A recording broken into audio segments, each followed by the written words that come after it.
요한복음 6장 26절로 35절의 말씀을 천천히 한 목소리로 함께 봉독하시겠습니다. 예수께서 대답하여 이르시되 내가 진실로 진실로 너희에게 이르노니 너희가 나를 찾는 것은 표적을 본 까닭이 아니요 떡을 먹고 배부른 까닭이로다. 썩을 양식을 위하여 일하지 말고 영생하도록 있는 양식을 위하여 하라.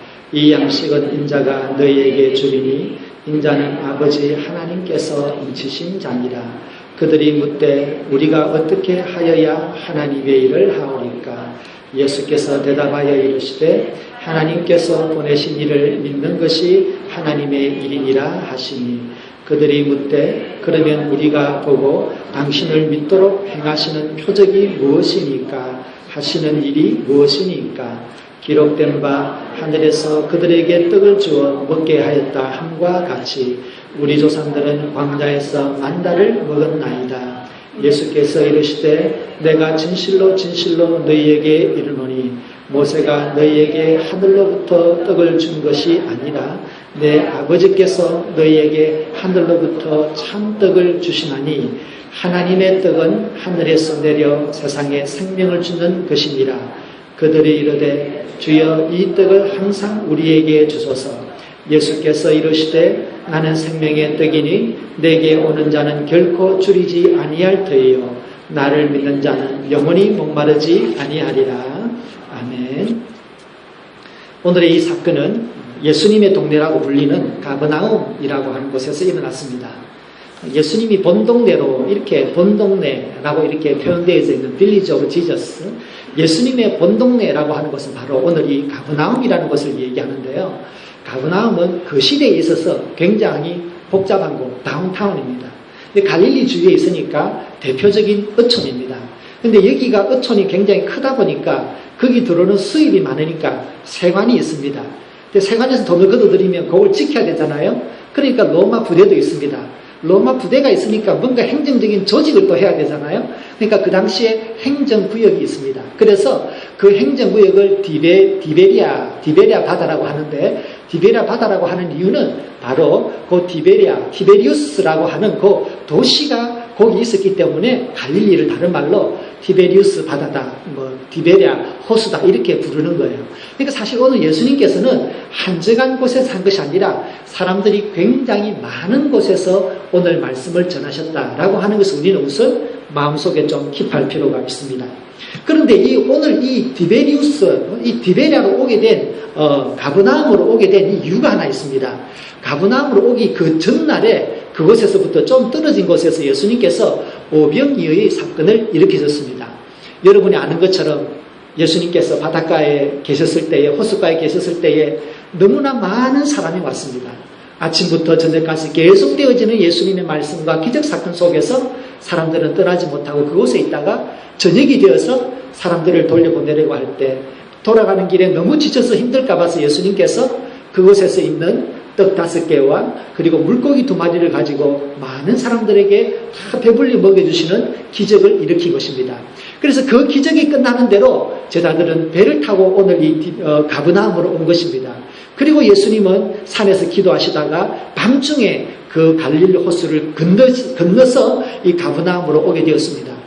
다음날 사람들은 그 전날에 저녁에 먹었던 그 기적적인 그 저녁 식사를 기억하고서 다시금 예수님을 찾기 시작했는데 예수님이 보이지 않는 겁니다. 사람들이 기억하기를 어제 저녁에 여기서 가버나움으로 배를 타고 가는 것을 보았으니까 어쩌면 예수님께서 가버나움에 계실지 모르겠다. 그래가지고 먼 거리를 열심히 걸어서 예수님에게 왔습니다. 드디어 가버나움에서 예수님을 만난 거죠. 그래서 예수님을 만났을 때 예수님 왜 여기 계십니까? 라고 사람들이 물었습니다. 그렇게 하면서 대화가 시작된 것이 바로 오늘 본문의 사건입니다. 그러니까 여러분, 오늘 우리가 읽었던 이 말씀은 크게 두 줄기를 가지고 있죠. 하나는 예수님께서 그 전날에 오병이어의 사건을 일으키셨기 때문에 아직도 많은 사람들이 마음속에 이 오병이어에 대한 기적, 그 기대감을 가지고 왔다는 겁니다. 근데 그 기적을 일으킨 장소는 광야에 있었습니다. 바닷가에, 호숫가였습니다. 그런데 오늘 예수님은 사람들이 많이 계시는 그 시대의 다운타운, 사람이 많이 계시는 곳에서 있었습니다. 이 전혀 장소가 다르죠.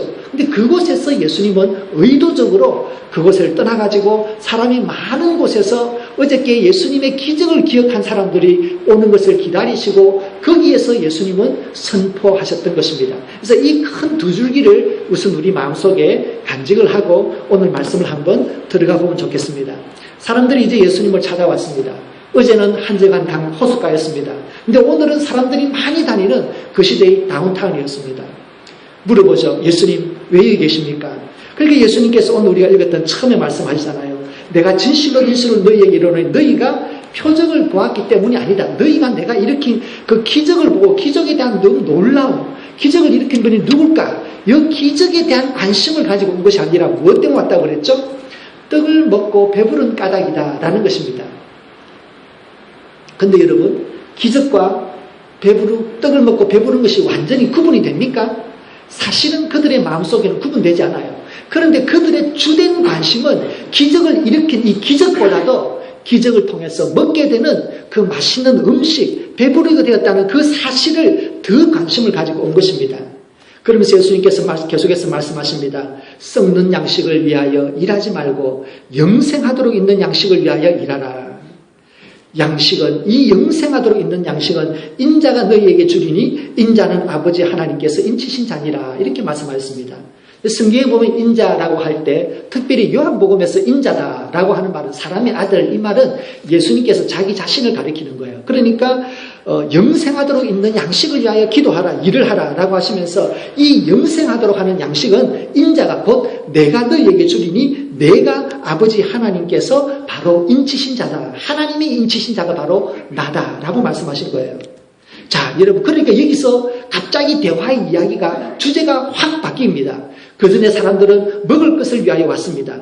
그런데 예수님께서는 먹는 양식을 위하지 말고 영원한 양식을 위하여 일을 해야 되는데 그 영원한 양식은 바로 내가 하나님에게서 너희들에게 줄 수 있는 것이다. 하나님이 나에게 인쳐서 영생하는 떡을 줄 수 있도록 하셨다라는 말씀을 한 거예요. 자, 그렇게 되자 사람들이 궁금해졌습니다. 그것이 하나님께서 주시는 것입니까? 그렇다면 도대체 우리가 어떻게 해야지 하나님의 일을 할 수 있습니까? 우리도 그 떡을 먹고 싶어요. 그럼 우리가 어떻게 하나님의 일을 해야 됩니까? 이렇게 물은 것이죠. 그래서 예수님께서 말씀하시죠. 하나님께서 보내신 일을 믿는 것이 하나님의 일이다. 그러니까 하나님께서 보내신 일을 누구를 말씀하는 겁니까? 예수님 자신이죠. 그래서 지금까지 내가 하나님께서 보냄을 받았다. 나를 믿는 것이 하나님의 일이다 라고 말하니까 사람들이 갑자기 의문이 생기고 긴장하기 시작했습니다. 도대체 누가 하나님의 아들이라고 할 수 있나? 도대체 감히 누가 자기와 하나님을 비교할 수 있나? 그러면서 얘기합니다. 좋습니다. 우리가 당신을 믿을 수도 있지만 먼저 당신께서 행하시는 표적을 보여주어서 정말로 당신이 하나님께서 보낸 사람, 하나님의 아들이다, 하나님의 인친자라고 하는 것을 알 수 있도록 해주십시오. 그런데 우리가 생각하는 것은 뭐냐면 하나님께서 보낸 자라고 하면 마치 모세와 같은데 모세는 40년 동안이나 광야에서 방황할 때에 40년간 만나를 먹여서 우리를 살려주었는데 당신은 예수님은 어제 저녁에 겨우 한 끼 해결해주고 이 40년간 우리를 인도해준 이 모세처럼 하나님이 보낸 사람이라고 할 수 있겠습니까? 이런 의미를 가지고 물어본 거예요. 그 말도 맞죠. 40년과 하루 저녁의 기적을 어떻게 비교하겠습니까? 그런데 그 말씀을 들으시자 예수님께서 우리에게 진리 되신 말씀을 선포하셨습니다. 32절, 33절 같이 한번 다시 읽겠습니다. 같이 읽습니다. 예수께서 이르시되 내가 진실로 진실로 너희에게 이르노니 모세가 너희에게 하늘로부터 떡을 준 것이 아니라 내 아버지께서 너희에게 하늘로부터 참떡을 주시나니 하나님의 떡은 하늘에서 내려 세상에 생명을 주는 것이니라. 아멘.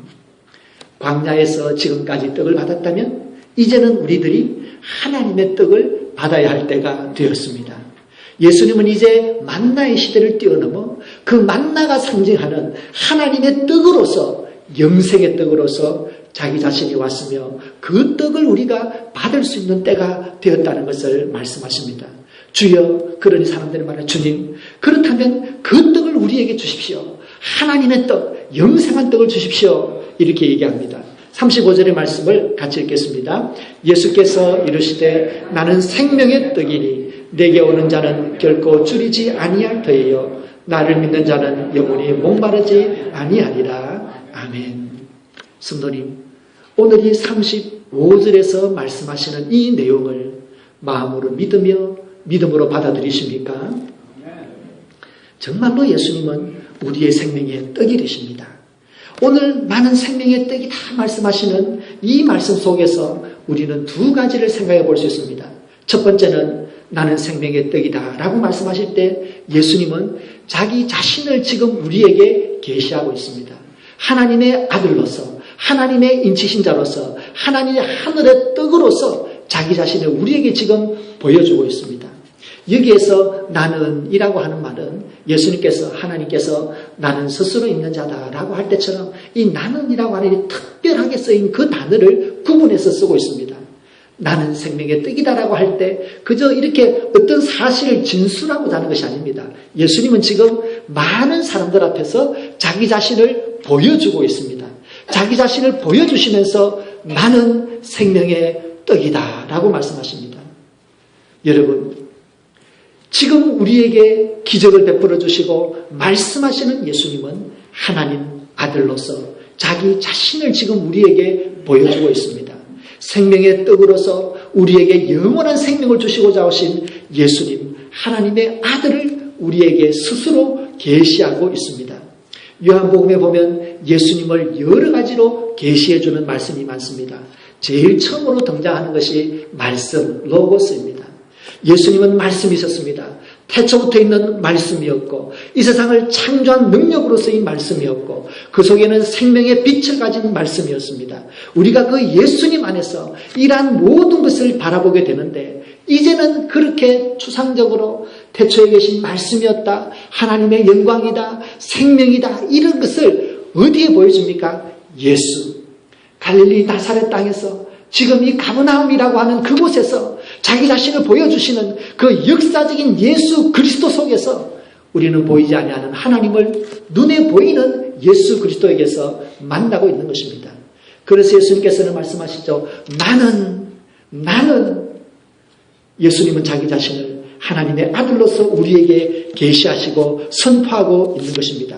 그러면 여러분, 우리는 예수님을 볼 때마다 그분은 2000년 전에 유대인입니다, 이것이 아니라 세계의 성자 중에 한 명입니다라는 것이 아니라 예수님, 그분은 보이지 아니하는 하나님의 보이는 형체시고 하나님의 아들이시고 창조자 하나님 자신이시라고 하는 우리는 예수 그리스도, 그분의 인격, 그분 자체를 우리는 바라볼 수 있어야 되겠습니다. 사람들은 기적에 감동해왔습니다. 정말 놀랍구나. 나도 그 기적을 경험했으면 정말로 신기하다. 나도 그 기적의 빵을 먹어보았으면. 그런 기적을 가지고 온 사람들에게 예수님은 자기 자신을 지금 보여주고 있는 것입니다. 예수님 자신을 사실 제자들도 알기까지 많은 시간이 필요하였습니다. 지금 예수님은 나는 생명의 떡이다라고 말씀하실 때 사실 제자들이 이 말씀을 한마디 한마디 마음에 깨닫고 그들의 믿음 가운데 서게 될 때는 사실은 많은 시간이 필요하였습니다. 그 말씀을 마음속에 깊이 받아들이면서 그 말씀에 자기의 인생을 걸기까지에는 성령의 충만을 받고 난 다음에서야 가능했습니다. 그러면 여러분, 우리는 성령 하나님이 이미 우리 속에 계십니다. 그러므로 우리는 예수님의 말씀을 접할 때마다 말씀하시는 예수님, 그 인격자로 다가오시는 예수님을 만날 수 있기를 부탁드립니다. 지금은 연초입니다. 어떤 분은 구약을 시작하셨겠고 어떤 분은 신약을 시작하셨겠고 하나님의 말씀을 읽으실 것입니다. 구약을 읽든 신약을 읽든 그 속에서 우리가 만나는 것은 들려오는 하나님의 음성일 뿐만 아니라 그 앞에서 우리에게 말씀하시고 우리 앞에서 기다리시며 우리와 대면하여 계시는 하나님 자신인 줄로 믿습니다. 예수 그리스도 그분 자신이 성경 말씀 그 뒤에 앉아 계신 줄로 믿습니다. 그러면 여러분, 우리는 우리 믿음의 가치를 결정하는 그분이 예수님이신데 그 예수님이 우리의 믿음과 우리의 영혼과 우리의 삶 속에 있다는 것을 우리는 믿음으로 받아들여야 됩니다. 성경에 보면 그릇에 대한 가치를 이야기합니다. 질그릇의 가치는 토기 그릇이죠. 토기 그릇의 가치는 그 가치는 그렇게 많이 나가지 않습니다. 그런데 그 속에서 금을 두고 보석을 두면 그 그릇은 가치가 있습니다. 우리는 마치 흙으로 빚은 진흙과 같은 그런 그릇입니다. 그런데 우리 그 속에 세상의 존귀로운 가장 귀한 예수 그리스도 그 보화가 우리에게 담겨져 있기 때문에 우리는 어떤 가치를 가집니까? 예수님의 가치가 우리의 가치입니다. 예수님의 영광이 우리의 영광이 됩니다. 예수님의 영생이 우리의 영생이 되고 예수님의 부활이 우리의 부활이 될 줄로 믿습니다.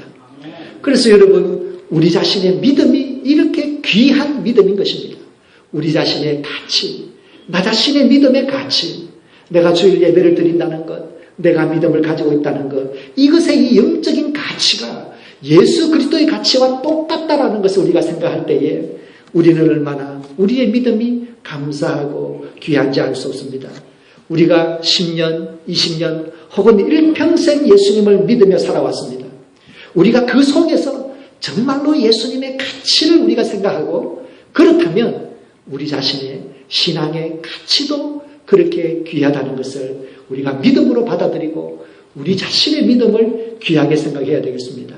그럼 여러분, 우리가 교회에 올 때는 이 귀한 가치를 가지고 오는데 그런 귀한 가치의 가장 근본이 되는 예수 그리스도, 그분을 만나러 이곳에 옵니다. 그럼 우리는 교회에 올 때마다 정말로 이 존귀하신 예수님을 만난다라고 하는 그 믿음의 고백을 가지고 올 때에 하나님께서 우리를 만나주시고 우리의 믿음을 새롭게 할 줄로 믿습니다. 두 번째로 예수님께서 나는 생명의 떡이다 라고 할 때에 예수님께서 우리에게 보여주시는 것은 오직 예수의 신앙입니다. 같이 한번 해보실까요? 오직 예수. 오직 예수. 오직 예수의 신앙입니다. 나는 생명의 떡이니 내게 오는 자는 결코 줄이지 아니할 터이요 나를 믿는 자는 영원히 목마르지 아니하리라 하셨습니다. 여기에 보면 예수 이외에, 성경은 예수 이외에 그 어디에도 생명의 떡은 이것이 있다, 어디에 가면은 이것이 있다, 이게 없습니다. 오직 예수밖이죠. 그래서 예수님께서는 오늘 이 본문 우리가 읽었는데 그 밑에 쭉 내려가다 보면 이것을 조금 더 자세하게 이야기하십니다. 53절 54절 제가 준비했는데 앞에 보시면서 같이 한번 읽겠습니다. 예수께서 이르시되 내가 진실로 진실로 너희에게 이르노니 인자의 살을 먹지 아니하고 인자의 피를 마시지 아니하면 너희 속에 생명이 없느니라. 내 살을 먹고 내 피를 마시는 자는 영생을 가졌고 마지막 날에 내가 그를 다시 살리리니 내 살은 참된 양식이요 내 피는 참된 음료로다. 아멘. 우리가 가지고 있는 이 믿음 속에, 우리가 가지고 있는 이 신앙 속에는 예수 그리스도의 살과 예수 그리스도의 피가 우리의 삶과 우리의 영혼을 이루고 있는 것입니다. 우리가 얼마나 귀한 하나님의 자녀인지를 다시 한번 보여주고 있습니다. 우리가 예수님을 나의 주님으로 나의 구원자로 믿음을 가지고 산다는 것은 이처럼 하나님의 아들의 그 존귀한 몸을 입고 살아가는 것입니다. 그러므로 여러분, 우리에게 필요한 것이 있습니다. 그것은 하나님의 은혜입니다. 우리 신앙의 내용과 그 믿음의 고백, 그리고 구원에 대한 확신, 이것을 하나님 나라 갈 때까지, 하나님을 만날 때까지 우리 가슴에 꽉 안고 가야 될 터인데, 우리가 이 흔들리지 않는 이 믿음을 가지고 하나님 앞에 가기 위해서는 정말로 하나님의 은혜가 필요합니다. 하나님의 은혜 주셔야지 우리가 가지고 있는 이 귀한 가치를, 믿음의 가치를 깨달을 수 있습니다. 하나님의 은혜 주셔야지 믿음의 시련이 와도 그것을 인내로서 이기고 그 속에서 하나님이 주는 교훈을 받아들일 수 있습니다. 하나님이 은혜 주셔야지 정말 광명의 천사와 같이 우리를 유혹하는 이 사탄의 유혹조차도 구분해내고 믿음을 지켜낼 수 있습니다. 그러므로 여러분, 우리에게는 하나님의 은혜가 필요합니다. 성도 여러분, 우리가 가진 이 믿음의 가치를 다시 한번 생각해 보십시다. 이 믿음을 그 무엇과도 바꿀 수 없습니다. 우리와 동행하시며 우리의 주님이시며 예수 그리스도, 그분을 놓치지 말아야 되겠습니다. 말 그대로 오직 예수, 우리 믿음에 있어서 가장 최고 최우선이 되시는 오직 예수의 신앙을 우리 마음속에 분명히 가지고 그 믿음 잃지 않도록 하나님의 은혜를 날마다 간구합시다. 우리 믿음의 공동체 위에도 하나님의 은혜가 강물처럼 흐르도록 해달라고 우리가 함께 기도합시다. 믿음이 나타나고 그리스도가 나타나는 교회가 되도록 하나님의 은혜를 간구합시다. 우리가 믿음 생활하면서 때로 우리가 어려움을 당하고 시련을 당할지라도 우리가 이 믿음의 고백과 하나님의 은혜를 붙들고자 하는 마음이 있다면 하나님께서 넉넉히 모든 이런 어려움을 이겨내고 우리가 가지고 있는 이 믿음의 그 가치, 예수 그리스도의 그 존귀한 그 빛나는 가치를 다시 한번 바라보고 믿음의 활력을 회복하게 하실 줄로 믿습니다. 함께 기도드리겠습니다. 우리 시간 잠시 한번 말씀을 생각하면서 기도하겠습니다. 하나님께서 우리에게 은혜 주셔서 정말 믿음을 새롭게 하시고 또 우리 마음의 모든 거치는 것들 다 벗어버리게 하시고 하나님의 은혜에 기대고 예수님의 가치를 다시 한번 알고 그 예수님을 만나는 시간이 되게 해달라고 그런 믿음을 회복시켜 주십시오. 우리 가운데 그런 역사를 위해서 잠시 한번 함께 기도하겠습니다. 하나님 아버지 감사합니다. 하나님의 은혜가 역사하는 교회 되게 하십시오. 우리가 가지고 있는 귀한 믿음의 역사가 드러나게 하여 주십시오. 이 존귀한 가치가 나타나게 하여 주시옵소서. 하나님, 우리가 이 믿음을 그저 아무것도 아닌 것이나 취급할 것이 아니라 주님의 몸과 피가 뿌려진 이 믿음을 귀히 간직하고 믿음의 공동체를 이루게 도와주십시오. 믿음이 지배하는 교회 되게 하십시오. 은혜가 흐르는 교회 되게 하여 주십시오. 우리 모든 믿음에 그치는 것들 다 떨쳐버리게 하시고 회복하게 하시고 새로운 힘을 가지고 주님 앞에 나가게 하여 주시옵소서. 하나님 아버지 감사합니다. 믿음이 우리를 이끌게 하여 주옵소서. 하나님의 은혜가 우리를 지배하게 하여 주옵소서. 우리의 믿음과 우리의 삶과 우리 교회에 하나님의 은혜가 강물처럼 흐르게 하여 주시옵소서. 예수 그리스도에 대한 우리의 믿음이 얼마나 존귀한지를 마음에 다시 한번 깨닫고 오직 예수에 대한 믿음을 가지고 살아가게 하여 주시옵소서. 예수님의 이름으로 기도드립니다.